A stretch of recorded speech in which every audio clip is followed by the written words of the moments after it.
Hey, I'm Dr. Boyce Watkins from Your Black World. Welcome to 3 Minutes or Less. 3 Minutes or Less is where I give you the Dr. Boyce breakdown on important topics in 3 minutes or less so you can get back to your busy day. I wanted to talk about Joe Biden and why I will not support Joe Biden for president, or why I'm very hesitant to even consider doing so. Joe Biden announced recently that he's running for president, and that's not a surprise because he was right behind Barack Obama for all those years. There are a couple of things that bother me about Biden that really throw me off. One is that one of his senior campaign advisors is a woman by the name of Symone Sanders. Symone Sanders, if you might recall, is a political strategist who went out of her way to criticize black men for giving their unsolicited opinions about presidential candidates. I think she was upset that there were some brothers that had an issue with Kamala Harris, but a lot of people in the black community had an issue with Kamala. It wasn't just black men.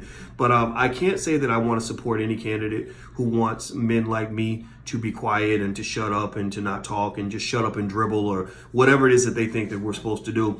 Black men should have a voice. Black men should be speaking up. The second reservation I have about Joe Biden is that Joe Biden he's an enemy to black men. And let me explain. Joe Biden is largely responsible for the creation of the whole Me Too culture.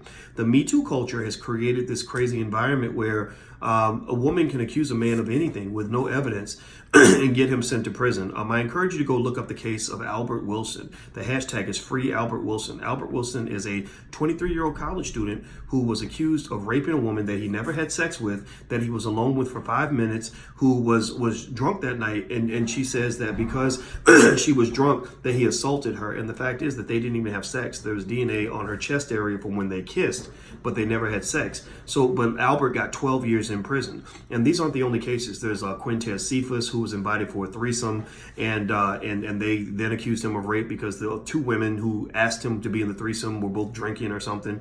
There are other cases, even in the Bill Cosby case, which is really interesting. Not that Cosby's innocent, but if you look at all the articles that are written about Cosby's current conviction, not one strip of evidence, not one strip of physical evidence is presented. And this is a problem. I mean, there are young men being kicked out of school that are having their lives ruined due to false accusations. Sacred Heart University, there was a woman who had decided to have sex with two football players and then decided to call it rape. And they were going to send these guys to prison until they found out that she was lying. So anybody who supports an environment that promotes the mass extermination of black men is not a friend of mine.